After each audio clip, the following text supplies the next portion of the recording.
Alam niyo po, pinanatan po natin ng ilang araw, no? Yan tungkol diyan sa pekeng notaryo. Pinalalantad nga natin abogado. Di imbitahin nyo sa Senado. O ngayon po, nagbago na po ng ihip ng hangin. Iba na po sinasabi ni Ping Lacson. Ayan po, sabi ni Ping Lacson ngayon, fake notary claim just a side issue. Lacson zeroes in on Gutesa's kickback claim. Alam po ninyo, totoo naman, wala pong silbiyang fake notary issue. Ang mapapahiya lang po dyan, si Lacson dahil baka nakakalimutan niya, siya yung chairman. Siya yung chairman ng Blue Ribbon Committee. Hindi po si Marcoleta. O, bakit ka makikitira dyan? Di po ba? Ngayon, alam na po natin, wala pong silbi yan. Ang nagpapakalat lang po niyan, yung mga bayarang media. Opo, mga bayaran ang nagpapakalat na may issue dyan. Wala naman pong issue eh. O ano na po, bumaliktad na si Lacson. O eto po ang sinabi ni Lacson. Lacson, who chairs the committee, said the focus should remain on the substance of witness Orly Gutesa's affidavit. O yung sustansya po ng yung focus po nila bilang committee chairman, dapat ang focus daw nila yung Orly Gutesa's affidavit, yung substance. What should be considered is the substance of the affidavit that unless refuted and if corroborated may be treated as sufficient evidence against those implicated by Gutesa. Ano yung sinasabi ni Lacson ngayon? Matapos silang mapahiya dito sa sinasabi lang notary, peking notary. O para po sa mga hindi nakapanood ng mga dalawang video natin na binanatan natin yung peking notary. Wala pong silbi yan. Ang ibig sabihin po ng notary public, pinupubliko mo lang na meron kang sinumpaang salaysay. Oh. Ngayon, kung sinasabi nilang peke yan, ano naman pakialam namin kung peke yan? Di i-disregard nyo yung notary public. Ibig sabihin niya, may namemeke doon sa abogado na si Pechi. O idemanda mo yung namemeke ng rotary mo. Sabi nga namin anong motibo, bakit mo pepekein? Ang pinipeke po, yung testimonya, hindi po yung notaryo. Ang tanga naman ng mamemeke. Pati notaryo, pantatak. Alam niyo po yung pantatak? Papagawa ka pa sa rekto para pekein mo yung pantatak. Sa tingin nyo, pineke pa ni Gutesa yun? O hindi kasi nag-iisip yung yung mga media kasi natin, hindi na nag-iisip.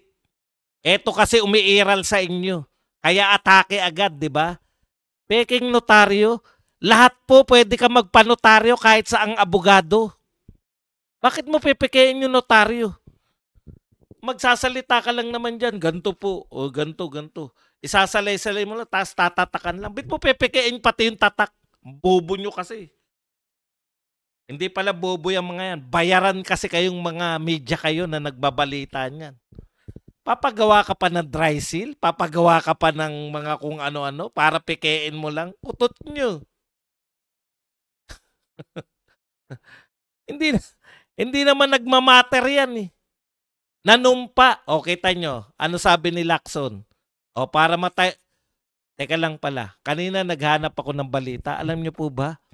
Wala na po nagbabalita ng peking notaryo.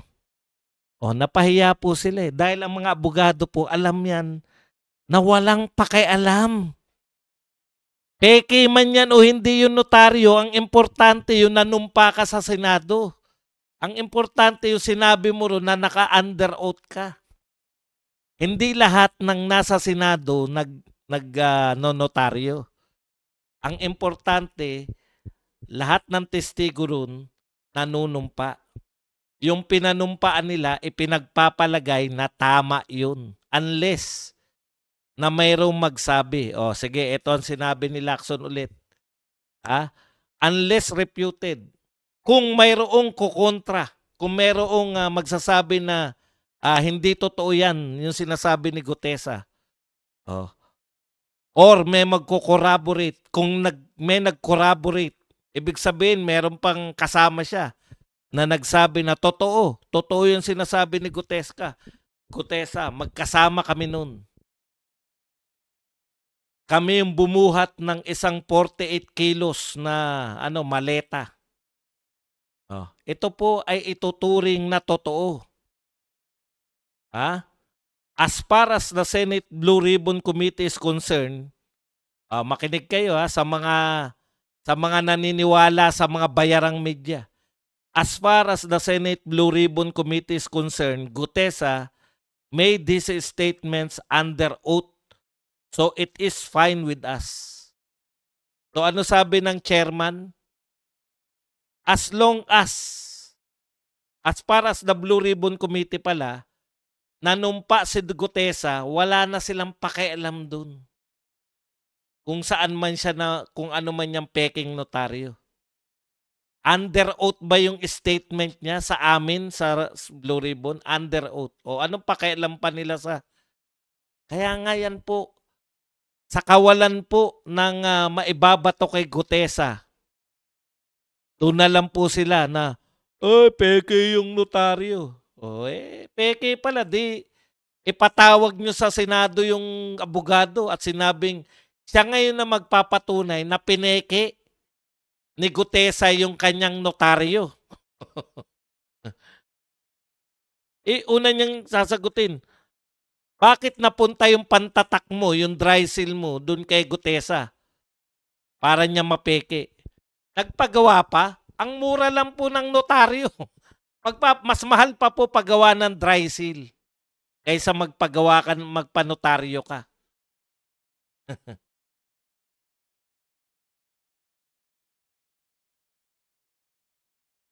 Tama. Tanungin nyo pa si Alcantara. Nasilip ni Alcantara ba nagbabasa, di ba? Sumisilip si Alcantara. May testigo kami na yung binabasa ni Gutesa, yun din yung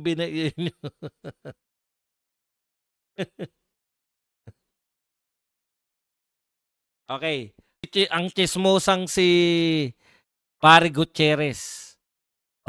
Pinakita niya po yung picture ni BP Sara, kasama po si Senator Jinggoy, kasama po si Senator Joel Villanueva, at kasama po si Senator Chis Escudero. Ang sabi po ng chismosong si Barry Gutierrez, has anyone else noticed that all the incumbent senators accused of receiving kickbacks from flood control corruption are all rallying to VP Sara Duterte? Bakit kaya? Alam mo kung bakit? Kasi chismoso ka, Barry Gutierrez. Bakit hindi mo ipakita yung picture ni Kiko Pangilinan na bumati kay BP Sara? Ibig mo sabihin, magnanakaw din si Kiko? Nagpa-picture din na kumamay pa si Kiko Pangilinan kay BP Sara. Alam mo bakit, chismosong Barry Gutierrez? Alam mo kung bakit nila kinakamayan yan? Vice President kasi yan ng Pilipinas. Ikaw na chismosong Barry ka, senador sila, Vice President ng Pilipinas, natural, igagalang mo yun dahil pangalawa sa pinakamataas yun. Ikaw kasi, ang papel mo lang chismosong Barry Gutierrez. Kaya nagtataka ka bakit sila nagpapapicture. Lahat nagpapapicture. Alam mo ba yun? Pumunta ka sa Davao, pila. Alam mo kung kahit sa mapunta si BP Sara, sanay na si BP Sara na yung mga tao magpapapicture sa kanya. Pila. Di mo naintindihan, no? Kasi chismoso lang ang alam mo eh. Pumipila po ang mga tao para makapagpapicture kay BP Sara. Kasi sila, yung amo niya, wala nagpapapicture. Kawawa naman. Kaway ng kaway. Chismosa yan, si Barry Gutierrez. Hindi yan chismoso, chismosa. Hindi niya naintindihan. Pumipila po ang nagpapapicture kay BP Sara. Hindi po kasalanan ni BP Sara kung yung nagpapicture sa kanya magnanakaw. Wala po siyang, alam nga naman, tanggihan mo yun. Magnanakaw ka, hindi ka pwede. Hindi ako pwede magpa-picture sa'yo. Nasa Senado siya eh. Tanga nito. Kahit sinong senador magpapa-picture sa kanya. Kahit magnanakaw pa yung senador na yan. Ubo mo. Yung amo mo kasi kaway lang na kaway eh. Kahit walang tao. Pareho, yung amo niya si Lenny, tsaka yung amo niya ngayon na si BBM, parehong kumakaway sa kawalan. Kasalanan ba ni BP? Pakita mo rin dapat na si Kiko may picture din ni ano. Ganyan lang sila. Yan na yung, alam mo nyo sa kanila, importante yung picture eh. Pag may nagpa-picture, ayan, kasabwat ka na kasi may picture ka. Alice Go pala, tsaka si Tatay Digong may picture oh. Kasabwat si Tatay Digong, puta, nagpa-picture lang. Presidente yung tao, nagpa-picture, dumayo kayo para magpa-picture, tapos kasabwat agad. Ubo ang puta. Okay. No, yung mga dilawan, yung mga Liberal Party, etong Akbayan, tsaka yung mga Makabayan Black. Okay. Hinbokey pa rin kayo, Duterte pa rin. Wala pa rin bang ibagsak? Ito balik ko lang mga kapatid Marami sa inyo nanonood siguro hindi na mga bata. 'Di ba? Kilala na natin yung grupo ng Makabayan. Ako po, buhat po na naging tao ko, lahat ng presidente ng Pilipinas na nakilala ko mula kay Marcos Jr., Sr. hanggang kay Marcos Jr., lahat po yan, isa lang po ang sinisigaw ng grupo ng Makabayan. Makabayan na ngayon sila tawag. Pero dati iba pa tawag dyan. Bayan, KMU, LFS, lahat po. Yung mga grupo na yan, kagrupo nila lahat yan. Lahat po yan, isa lang po ang panawagan. Mula noon hanggang kay Duterte. Ibagsak. Marcos, ibagsak. Cory, ibagsak. Ramos, ibagsak. Estrada, ibagsak. Gloria, ibagsak. Ninoy, ibagsak. Noynoy, ibagsak. Duterte, ibagsak. Panay po ibagsak. Yung pinaka malalang pagnanakaw, eto na po ang gobyerno na to. Ang pinakamalala pong magnanakaw. No? Dahil lahat po ngayon. Ano sabi nila Bryce Hernandez, yung mga engineer ng Bulacan? Lahat ng proponents na bibigyan, lahat, wala po ni isang hindi nabigyan. Ibig sabihin, sa ayaw mo sa gusto, project mo yan, may porsyento ka. Ano po ibig sabihin ng sa ayaw at sa gusto? Kung ayaw mo, may kumuha ng porsyento mo.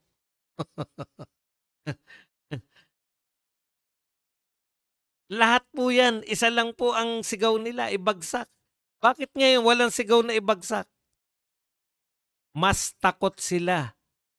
Kasi kung nagkaisa lang po, lahat na yan, nanawagan po yung mga nag-rally noon, putya, kanya-kanya sigawan. Kaya po nag-away yung mga pro-Duterte tsaka anti-Duterte doon. Paano?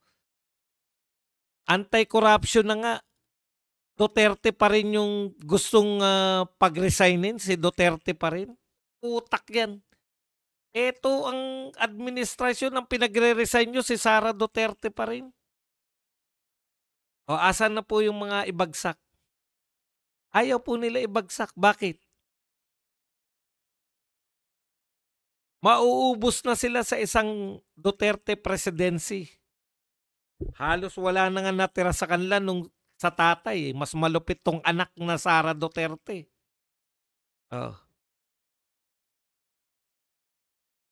Ayaw po nila. Kaya ito, may utang sa atin tong mga dilawan at mga ano na to. Yung mga Makabayan Black, talagang hindi po lalaban niya, hindi po niya na kasi mas gusto nila yung Marcos. Bakit? Mas magsusurvive sila sa isang Marcos presidency kaysa sa isang Duterte na naman. Halos maubos na sila. Pero eto pong mga banal ng mga dilawan at kakamping, dito ka magtataka eh. No? May tapaoho. Hanggang ngayon, hinahanapan nila, Duterte pa rin na may kasalanan yan. Sige, hanapan nyo ng butas. Nakakita na naman si Risa Ontiveros. Sino nag-appoint sa'yo? Sino nag-appoint sa'yo? Sino nag-appoint sa'yo? Si Mark Villar. Si Mark Villar, kakampi mo, tanga. Bumaliktad na, kakampi, magkakakampi na kayo. Hindi mo ba naintindihan? Dinidiin mo yung kasama mo sa majority. Pugak ka. Kala mo, Mark Villar, Duterte yan. Hindi mo maiugnay ngayon si Mark Villar sa mga Duterte dahil kakampi mo si Mark Villar ngayon. Ano ka? Akala mo kaya mong iugnay. Duterte pala ang ano sa'yo. Utot nyo. Duterte pa rin yan. Si Mark Villar. Kakampi mo na si Mark Villar. Wala kaming pakialam sa mga ano ngayon. Sa mga Villar. Oh. Kakampi mo. Panatan mo. Huwag mong iugnay sa mga Duterte yan. Nag-appoint lang. Tanga talaga to. Nag-appoint ang sisisihin mo. Hindi yung tao. Umaamin na nga yung tao. Mangiyak-ngiyak pa nga. Pasensya ng pamilya ko. Magnanakaw ako. Pasensya na kayo. Gumawa ko na hindi naaayon sa batas. Pero okay lang yan. Hindi ka namin sisisihin. Isisisihin namin yung nag-appoint sa'yo. Diba Duterte nag-appoint sa'yo? Che. Ilang utak yan. Ganyan po ang utak ng mga dilawan. Sino ba nag-appoint sa'yo, Bernardo? Duterte po. Ay, ganun ba? Ay, talaga makasalanan yung mga yan. Lahat ng mga yusek, appointed ng Pangulo, tangingot.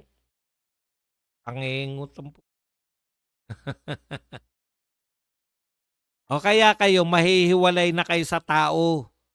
Dahil ang tao, lantad na ang pinakautak ng mga nakawan na yan, nagsabi na ilan na natira?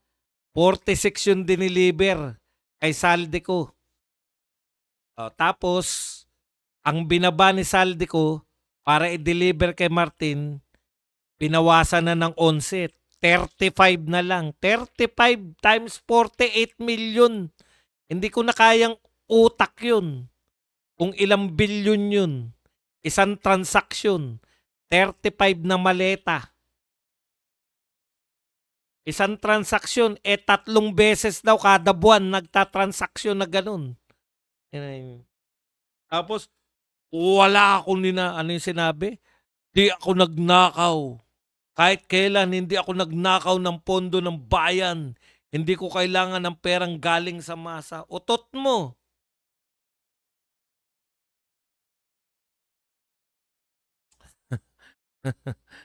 May naniniwala? Pati kayong mga dilawan, hindi kayo naniniwala, di ba? Pati kayong mga vice ganda. Pero, si Marcoleta pa rin na may kasalanan yan.